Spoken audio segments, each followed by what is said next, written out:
गांव के एक कोने में मनो नाम की शरारती बिल्ली रहती थी। सब इससे प्यार करते थे। मिनो की एक आदत सबको परेशान करती थी। वो हमेशा दूध का बर्तन गिरा देती थी।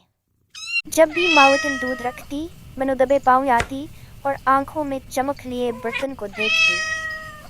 फिर एक झटके से बर्तन को गिरा देती और दूध फर्श पर बह जाता।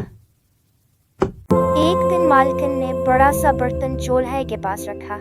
दूध उबाल रहा था। मिनो दबे कदमों से आई, दम हिलती थी और कान खड़े थे।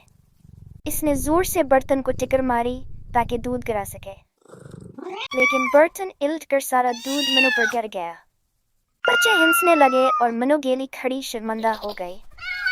इस दिन के बाद मिनो ने कभी दूध का बर्तन नहीं गिराया।